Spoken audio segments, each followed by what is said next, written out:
I'm going to get into this. I promise. I need to set some stuff up here first. Have y'all ever noticed how fleeting willingness is um, and motivation? I mean, we'll get guys that are a week from their last drink and they're real motivated to do something, and then 3 weeks later you couldn't get them to get on a Zoom at gunpoint. They're not motivated anymore. They figured it out. They kind of worked it all out. There's always that side of it, but there's also another side that we don't ever want to talk about, but we're gonna for 60 seconds. Folks, it's disturbing how many people come to AA and then leave. And we always kind of co-sign it by saying, well, they just weren't ready. They're just not ready yet. And I gotta say, y'all, I've been doing this long enough now and watching it long enough that somewhere along the line, I need to ask you this question, and I think it's the $64,000 question. What is it that those newcomers needed to hear that they didn't hear? And I'm not trying to spank anybody, because I spent years and years sitting in meetings talking about my story and this sort of stuff. My buddy Chad was talking about it some yesterday, and I totally agree. It just sometimes we waste the golden opportunity of being able to pull those folks with a vision of how cool it is by just staying in the text. Bill Wilson calls it a common solution, and I just think that sometimes we need to pay attention to that. Guys, it's a big world, and we it's different in different places. And if you were raised in a culture in your AA group where people had big books and used big books and talked big book, then you have a different view on this, as if you were raised in a culture in that meeting where all you did was share your experience, strength, and hope. There's nothing wrong with that necessarily, but the problem is that you'd end up like me, 7 years in AA, so amazingly unhappy that I could not even begin to describe it. Suicidal would do a pretty good job of it. I don't even know who the co-founders of Alcoholics Anonymous are, because we're not talking about any of that stuff. That's the reason why I think this stuff is so much more important.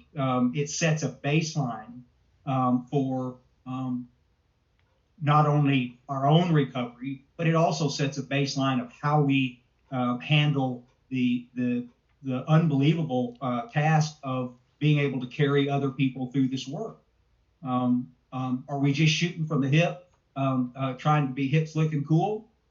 That's me. I'm poster boy for that narrative like that. Or are we understanding the text in a way that will allow us to just simply carry that?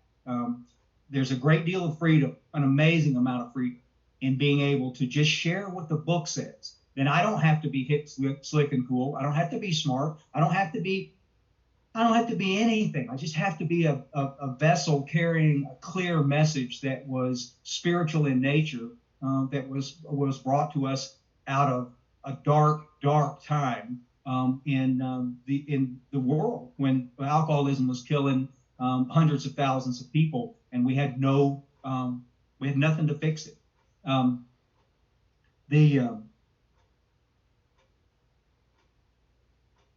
I think sometimes it's a good idea, and then I'm getting into this. I think it's a good idea sometimes to when next time you're sitting in a meeting, if you want to know kind of where you stand in the big picture, close your eyes sitting in the meeting. Just sit there for a minute and then just close your eyes, even whether it's on a Zoom or whether it's in a face-to-face, and ask yourself, what is the new person hearing?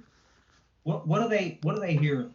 It's funny, you'll discount a lot of stuff, but when you really pay attention, when my daughter sobered up a couple of years ago and she was in the rooms, I became vigilant's not the word, hyper vigilant may be the word, of paying attention to what it was that she was hearing. And I would walk out of some meetings just like on fire because I was so upset that she was hearing somebody's pet died, and we talked about, I'm sorry the pet died. I am, truly. I'll send them a text after the meeting and tell them exactly how sorry I am. But taking up valuable recovery time when we've got this little window. Somebody sent me a new copy of the Harris County chip sales, and I'm not going to get into a bunch of it like this. But in 1 year, they gave out 16,000 Desire chips. Guess how many 1 month chips they gave out? Right at 6,000, which means that 10,000 people didn't pick up a 1 month chip, which is disturbing. And you have to ask yourself the question. Yes, some of those folks decided they didn't want to do what we do, but a lot of those folks, it bothers me to say it, but a lot of those folks I don't think heard what they needed to hear. They weren't excited about the idea. They were pulled with this vision of maybe staying sober one day at a time, which is horrific. It's fun for a while, but after you've been doing it for a couple of years, it becomes a burden to carry that is goofy. Bill Wilson and those cats were talking about this amazing program where we could live life free of the bondage of self and free of this nightmare that was just sobriety. And they introduced us to this idea of recovery, and that's where I want to start. We'll talk about that for just a second. If in your book, flip over to the title page, Alcoholics Anonymous. And there's a little piece there, the story of how many thousands of men and women have recovered from alcoholism. The word was used for a reason, and Bill will beat us up with it 30 times, something like this, 31, 32, depending on what reference you're using. The times they use the word recover in the big book. Recovery and sobriety are two distinctly different things. Sober is cool. Sober is better than dying. But sober is not what he was after. He was after a step past that, where we could look at what real freedom is, to get up in the morning and take a deep breath and know that you're not having to grab your trigger list off the night table and be ready to go. That doesn't sound like freedom to me. That sounds like another thing of bondage. Flip over to the forward to the first edition. XIII. I'm just going to read certain pieces of this because I'm kind of setting this thing up a little bit. At the top of that page, the forward to the first edition, it says, "We of Alcoholics Anonymous are more than 100 men and women who have recovered," there's that crazy word again, "from a seemingly hopeless state of mind and body. To show other alcoholics precisely how we've recovered is the main purpose of this book." Notice it didn't say how we got sober. It said how we recovered. This is a big thing. If you've never messed with it, if you've just discounted it, I hate that word recover. I hear that all the time. People will send me texts. I'll always be recovering. Look at what the text says. So we're going to have to either figure this out and decide, each one of us for ourselves, is the text the basis of our recovery? Is it this is the textbook that we're using and we're going to follow these, or are we free to choose and pick whatever we want to do? And I'm telling you right now, that cafeteria style approach has disturbed lots and killed lots. And so we don't want to do that. If we can help it, let's just say this. Your experiences are hugely important. I'm not ever discounting the importance of that. But I think Bill was kind of right in your face about all that. For a lot of folks that are newer in the program, if you flip back over to XVI, I'm in the forward to the second edition. I'm kind of back over in there.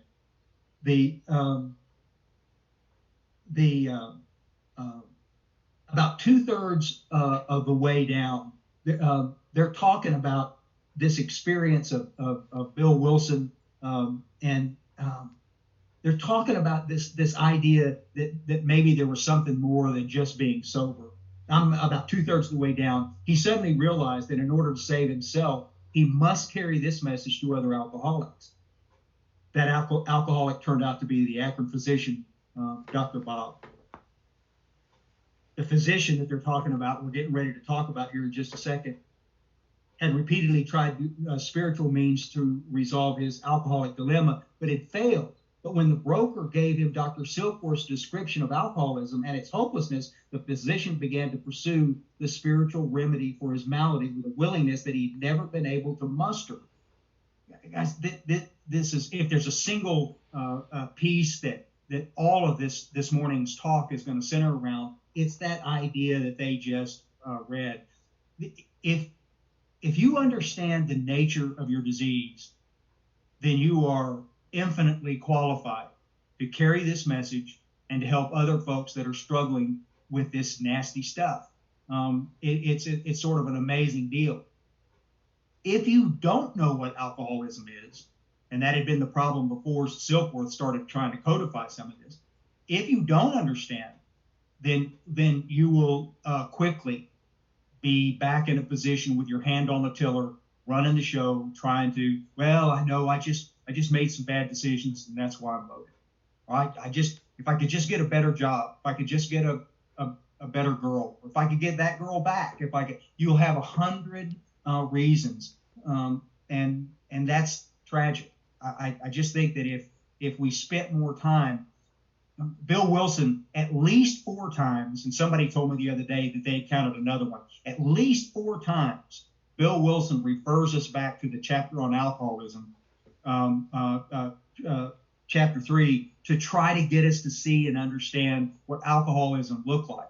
Because if I'm crystal clear that I have a disease which is progressive in nature and which is destined to either kill me or get me locked up, then things get pretty sweet.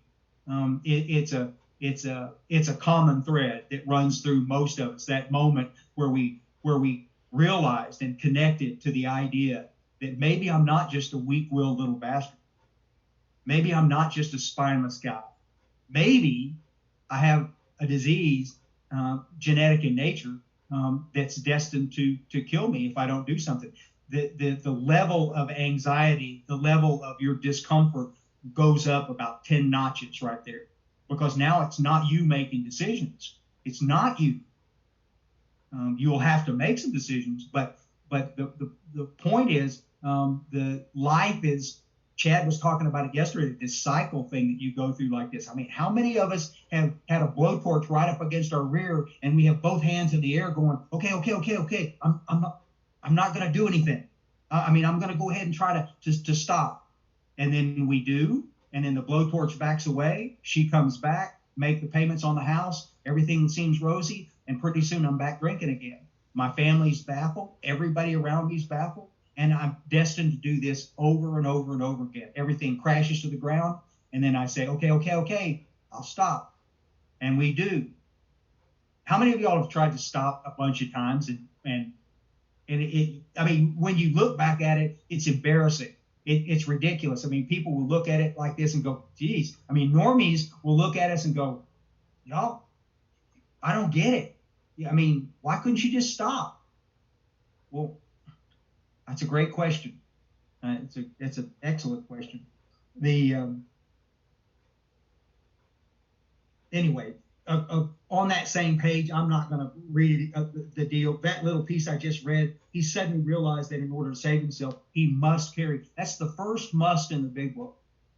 How many of us have sat in meetings with people who meant well, but said there are no musts in the big book? Well, there's a ton of them. There's a ton of them. There's one right there. And so we'll pay attention to that and see.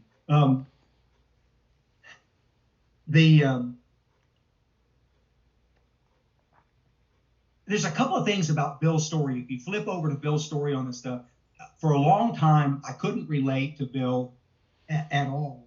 And the problem is that I didn't play golf, and I'm not a stockbroker. I don't know. I didn't know what a whoopee party was. I don't know, guys. I didn't relate to Bill at all. But really, one night after a meeting, this guy came up to me and he said, Myers, every time we study this this chapter, you always seem to check out. And I went, well, I kind of do, I guess. I wish, I'm sorry. And he said, no. He said, the next time we study it like this, look and see how many things that Bill did that you did in trying to quit. And I went, what do you mean? And he said, well, let me ask you, did you ever exert willpower to quit drinking? And I went, well, of course I did. Well, so did Bill. How about self-knowledge?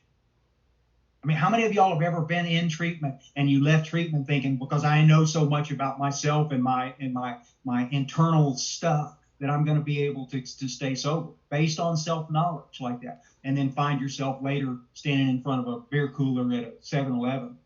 Yeah, that's it like that. How about fear? Because all of these were marked in my story now, of Bill's story, where he tried to fear sobered me up for a bit. Yeah, I'm going to lose her if I don't get sober. Fear is enough to get me sober for a little bit. Dozens and dozens of times it was enough. And the last one that most of us have probably tried is the geographic part. How many of us decided? I remember Chris one time saying that he was having trouble staying sober where I was in Houston, so he was going to move to Austin, Texas, which was like Party Central. And I remember going, Chris, nobody gets drunk in Austin. I mean, it was insane like that. But that's what we do. Then he moved to Atlanta. Then he moved to Vernon, Texas, in the middle of nowhere. Then he moved. I mean, it's crazy. There's 4 different examples right there of things that Bill Wilson had done and to get sober. Flip back over to There's a Solution on page 18. There's some little squiggly lines down there. So let me set this up before I read this, because it's important that this is kind of nuts and bolts stuff that we've got to cover real quick.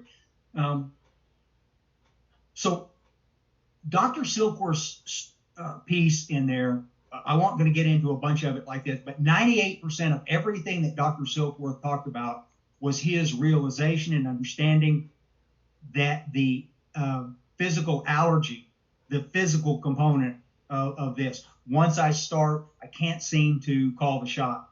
I mean, maybe early on, I could say I'm going to have 2 beers and I'd have 2 beers. But later, I'd go, I'm going to have 2 beers and I'd have 6 or 3 or 20. Or, I don't know. I don't know what it's going to be like that. Most of us will connect with the physical component of this real quick. That's the part. I didn't intend to get so drunk I threw up on the table. I didn't intend to do all that kind of stuff. We'll connect with those dots like that. Then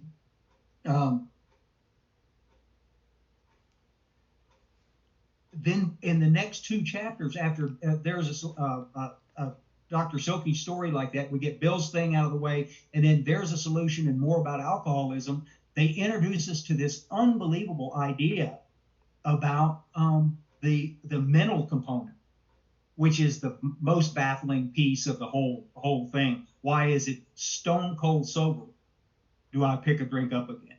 Knowing intellectually, we're not stupid. Well, I am a little bit, but most of y'all aren't. You're not stupid. You understand these things, and yet we do this over and over and over again. Our families look at us and scratch their head and go, "What the? You were sober, dude. Why did you get loaded?" And the answer is, you really don't know either. And most of you cats that are newer in here, y'all get that. You understand what that's like. And There's a Solution. They talk about it being an illness of sort. I'm over on page 18. But the ex-problem drinker who has found this solution, who is properly armed with facts about himself, can generally win the entire confidence of another alcoholic in a few hours.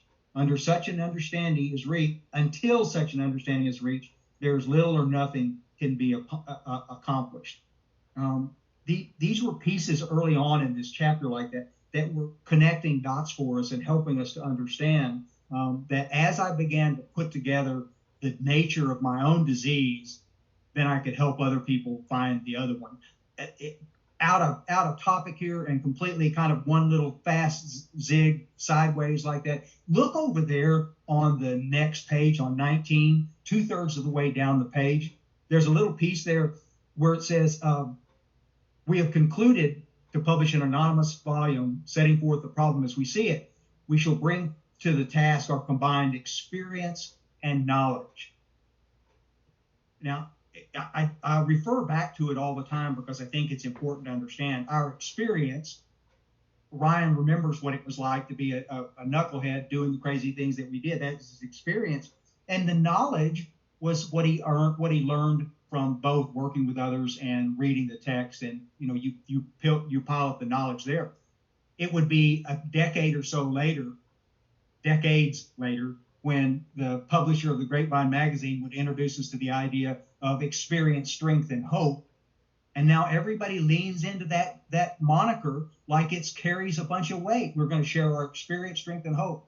I wish we could go back to the original book and read it like this. We're going to go back and share our experience and knowledge. Strength and hope is cool. I love that like that. But guys, unless you notice that they took the knowledge out of there. But unless we have a knowledge of the basic text and how this works, we're going to have a difficult time carrying the message to anyone with any success. I'm never saying that the affiliation with other folks face to face and the fellowship and all that. I'm not saying that any of that's not important, because it is. It's a big piece of our program. But I just wish there was a little more of the knowledge part. That's the reason why I've been so delighted through Zoom, how many book studies we've seen that have popped up in the last 3 years that weren't there before. Tens of thousands of people are getting a chance to see and understand the basic text in a way that was never available to them. And thousands and thousands and thousands of, I couldn't begin to count how many lives have been saved because of the knowledge gained in sitting in these meetings. Pretty amazing.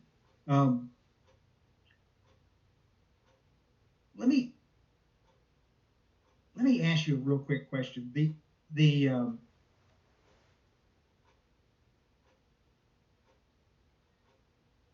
One of the things that was the most disturbing for me in terms of trying to figure out how to deal with this stuff was this idea that I couldn't do this by just getting stronger.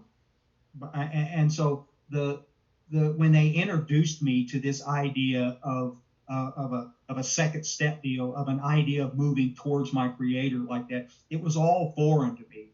I could understand it on a kind of an intellectual basis, but I could never internalize any of that. And it was troublesome. If I get a cold and the doctor says take the medication, I'll go take the medication and I get over the cold and it's fine. But I did it. And so I'm expecting that I would be able to do that in all of this stuff.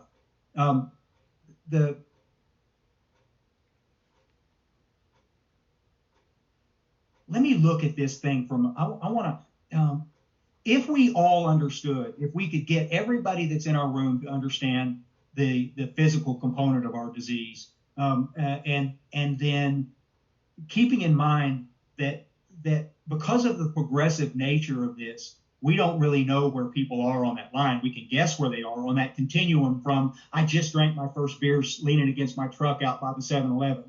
From there to over here, they're getting ready to unplug the life support thing, and I'm going to die. I mean, there's the continuum, but we don't know where you are. Guys, I've worked with kids that were 21 years old that were already an end-stage alcoholic. We don't know. Treatment center, you walk into treatment centers these days and you look across the room. I was in one the other day and it looked like a geriatric thing. It looked like an old folks home.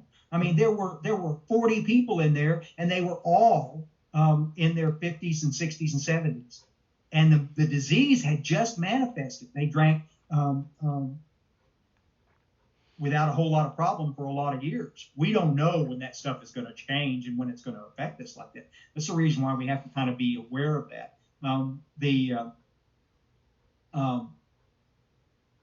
But this mental thing, by the time Bill gets in there and they start connecting up all the dots on this stuff, they wanted us to understand that the pure insanity of this thing. How many of y'all ever read The Jaywalker and looked at the book and went, why would they put that in this book?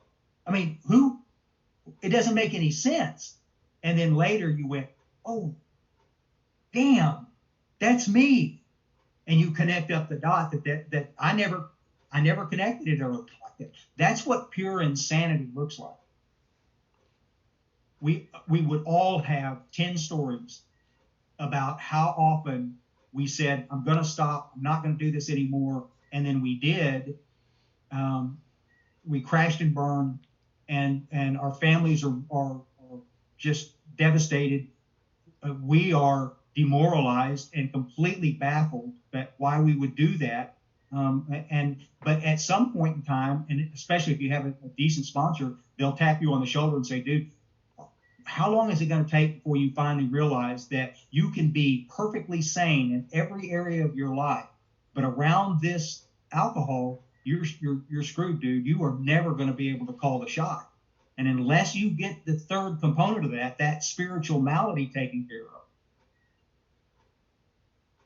How many, go flip over to page 52. Let's talk about this real quick.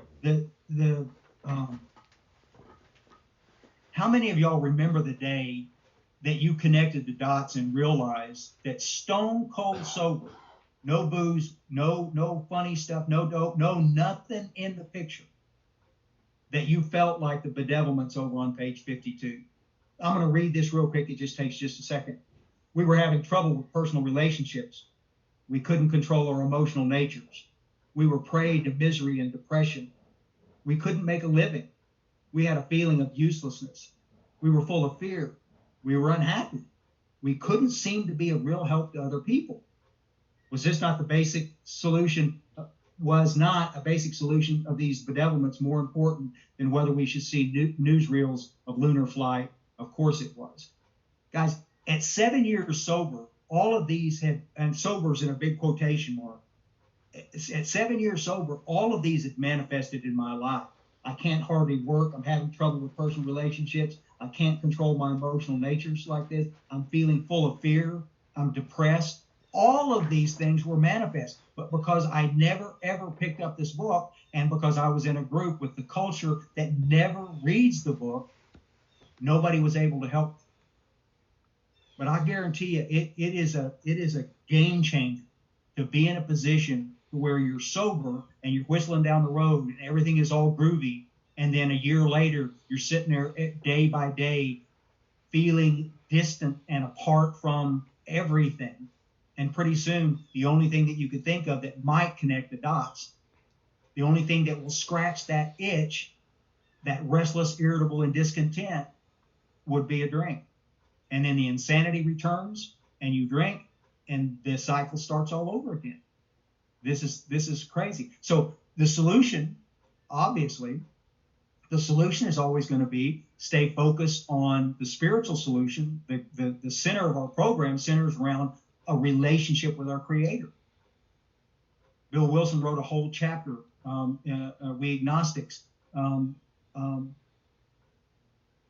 around this whole idea of trying to make sure that you understood what was going on and why things were happening the way that they were doing. Go for just a second. Flip back over to not that one. We Agnostics, page 44. I want to read something real quick. This is again something that if you ever find yourself in a situation where you feel overwhelmed trying to qualify somebody, there's just too much stuff to do, and it happens. There's just do I read the whole book? Do I whatever? Do I, let me make a suggestion real quick. If I've got a brand new little guy, let's say Will looks like he needs some help this morning. There he is right there. Let's say I just met Will and in a meeting, and he was sitting looking at the table, and he's not really engaging anybody, and he's just sort of sitting there like that. My very favorite place to read is this first paragraph in We Agnostics on page 44. I haven't met Will before. I don't know him. And so here's the deal. I would say in this meeting, I'd say, Will, if you got 2 seconds, and he said, yeah, I want to read you a paragraph and see what your answer would be. And he said, oh, okay. We hope we've made clear the distinction between the alcoholic and the non-alcoholic. If, when you honestly want to, you find you cannot quit entirely, and it's in the same sentence, there's just a word or and a comma there.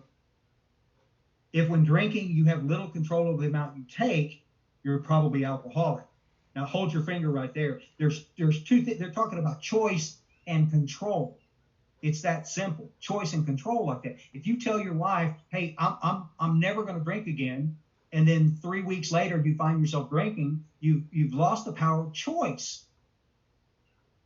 If you tell that same wife, I'm going to stop off at this place and drink a beer with these guys on the way home, I'll be there at 6 for dinner, and then you don't show up because you're back over there drinking beer with these knuckleheads, there it is. Now you've lost the choice of control. Choice and control are the two indicators that we are in some dark tunnel there. We're in trouble. And so without all the reading, without all the other kind of stuff, and so these are answers, the way the sentence is put in there, you can answer them yes or no. You don't have to be vague about it. Yes, yes. And if that's the case, look at what it says. If this be the case, you may be suffering from an illness which only a spiritual experience will conquer. So now I got the hook in this guy, and we have an opportunity to make some progress. If he wants to, he gets to make the decision whether or not he moves forward about this stuff. Sometimes I watch me and my buddies for years. We try to pull guys along against their will, and you can't do that. They have to be motivated to do that. But I'm going to say right now, at this opportunity like that, if you don't move pretty quick, you'll find yourself in a weird situation, guys, where the motivation is gone and the willpower is gone. That's the reason why when I first sobered up, people were taking 8-9 months to work guys through the steps. I have a lot of friends that were taking through the steps 1 step a month. So it would take them a full year to get through that stuff. And very few of us were staying sober. And then I got hooked in at 7 years. I got hooked in with those crusty old guys at Primary Purpose. And those folks were taking guys through the work in 35 days, 40 days. 45 days is a long one. And I mean, it would make people's hair catch on fire. When you would talk about this stuff, in those days, I was traveling a lot, and I'd be in Europe talking to someplace like this, and I'd have 5 or 6 people come up after talk going, no, you can't do this. This is not a race. Oh, guys, it is. You're racing against your willingness to do this, because I promise you, I've watched it so many times that it's sickening to see people that were so excited to be in these rooms and so excited to be doing this work that they can already feel is moving them towards this amazing end of the picture, this relationship with their Creator.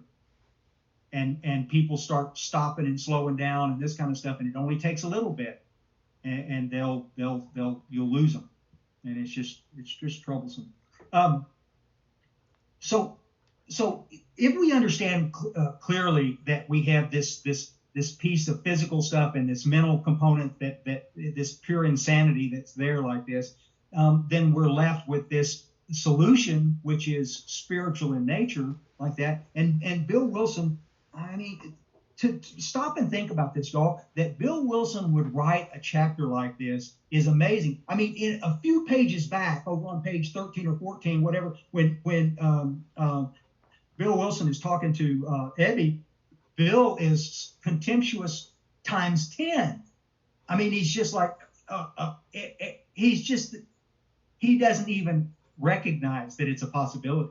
Some pages later, he's laying in the hospital and going, holy cow, I just had this experience. And then this thought comes to him, this contemptuous, I hate anything religious kind of thing. He has this thought that says, hey, wait a minute. Maybe I could carry this message to somebody else. And then he begins to modify his approach to that whole thing. Step 2 stuff does not take a lot of time. Guys, I've done hundreds and hundreds and hundreds of step stuff, steps 1, 2, and 3, sitting on the tailgate of my truck before a meeting with somebody that I had just met in the parking lot before the meeting. It is not take a long time. And yet, how many of us have sat in meetings going, well, and heard people go, well, I'm working on step 2. Well, I'm working on step 2. I'm working. Quit. The book is clear, and there's a solution, and more about alcoholism. They're painfully clear that this is a decision that we get to make. Are you willing to believe that there's a power greater than yourself? If you are, let's go. I don't care whether you think God is Thor or whether you think God is some tree. I don't care, and nor should you at this point.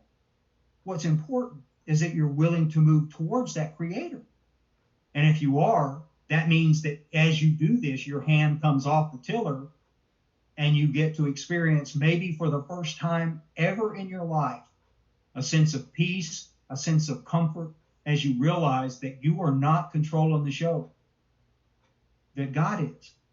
And I'm telling you, if you ever want to know what true serenity feels like, connect that dot, and you'll be blown away by what that stuff looks like.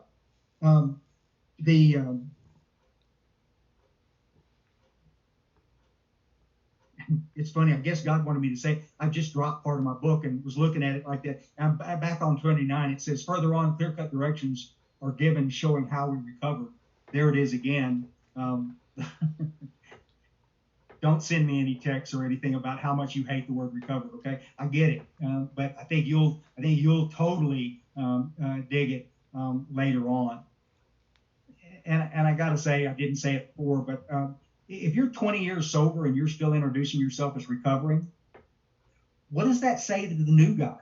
20 years later, I'm still carrying a trigger list and I'm still not well. That's a scary thought.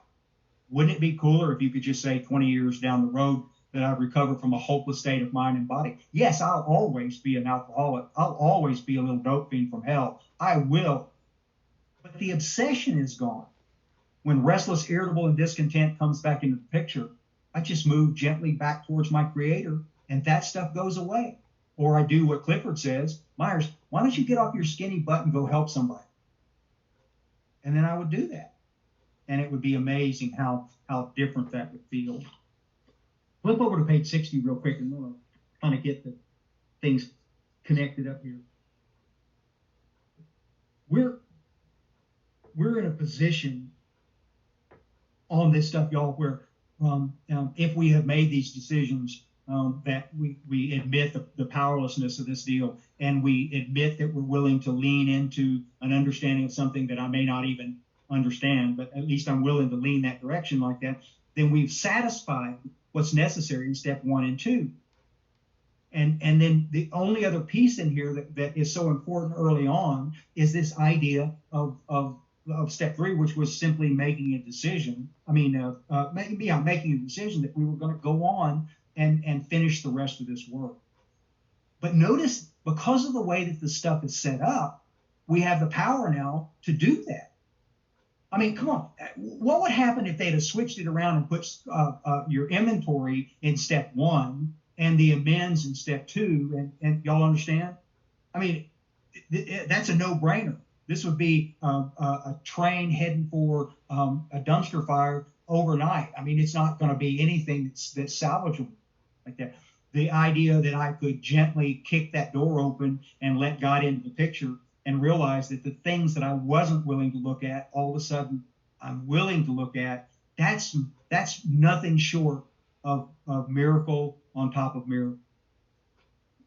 Bottom of page 60, Bill introduces us to this idea, and he starts talking about it on 62, that selfishness and self-centeredness, that we think is the root of our troubles.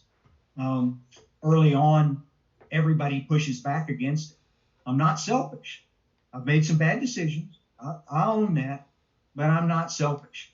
And but he introduces us to this idea, and then he paints this picture, which I think is probably the most eye-opening thing that there ever was written in the Big Book, is this miracle work from 60 to 63, where the third step prayer is, where they introduce you to the stage character.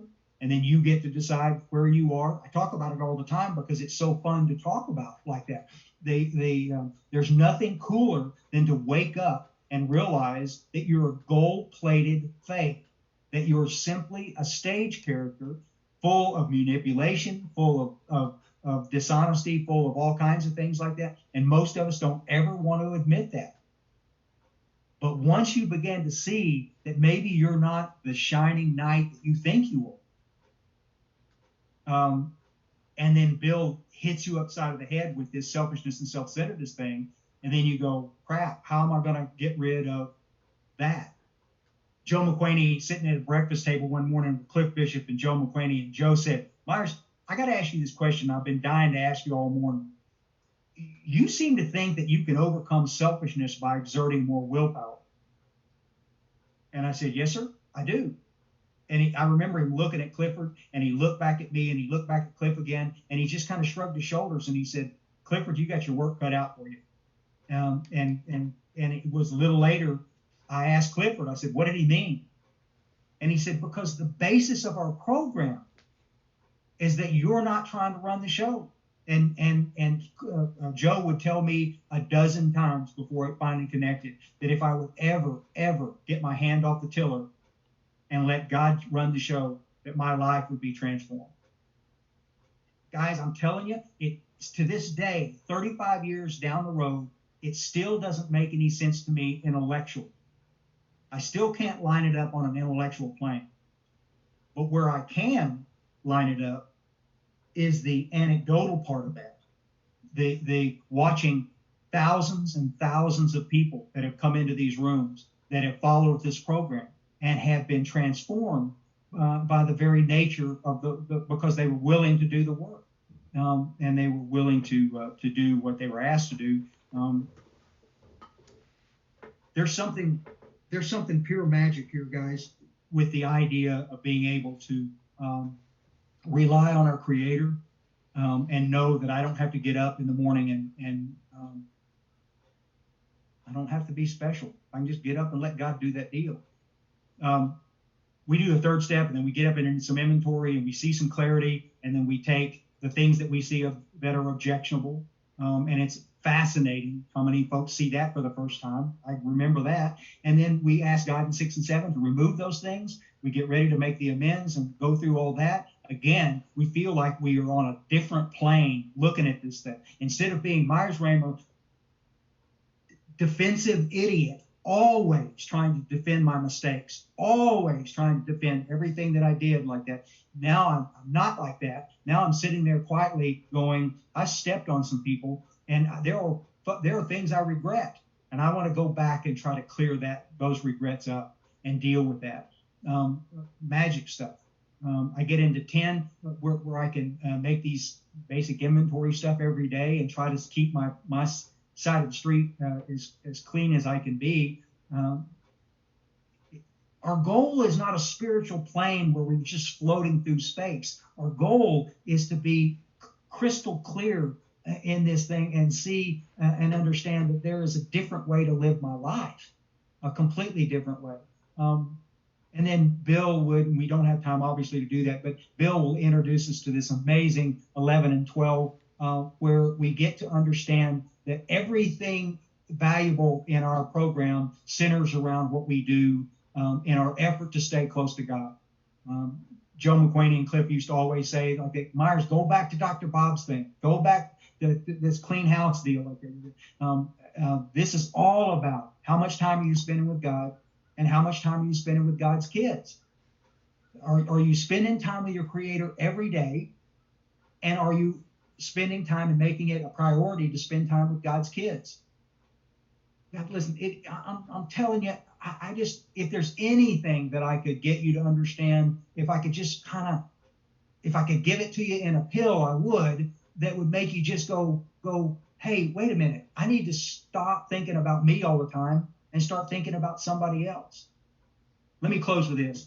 If you're new, I already love you. I wish you were here. I'd give you a little noogie and just, I want you to stay, buddy. It would be the coolest. If you've been around for a little bit like this, instead of going to a meeting and sitting there talking to your homies and all your pals like that, stand outside and watch the people that are walking across the parking lot with their head on the parking lot. Pay attention to the people that are sitting in the meeting that are staring at the tabletop and are not looking around the room any like that. These are people that are hurting. This is Help Hurting Drunks 101. Don't spend the time. I tell all the men that I sponsor were there in meetings. I said, don't come up to me during our meetings like that. I'm available 24/7. You can call me anytime. We can talk. We'll do whatever. But at that meeting, I'm looking for the same people that you need to be looking for, which are the people that are struggling and hurt. And I'm going to slide up next to them, ask them what I can do to help, offer some hope, read them that paragraph at the top of page 44, and see if I can't begin to pull them gently with a vision of how magic this whole thing could be. Yes, you can live your life with no booze and no dope, but more importantly than that, you can live your life completely transformed. That's some badass stuff. I think I better shut up. I love you guys. Thank you so much for letting me come. Ron, Risa, you guys, I sure love y'all.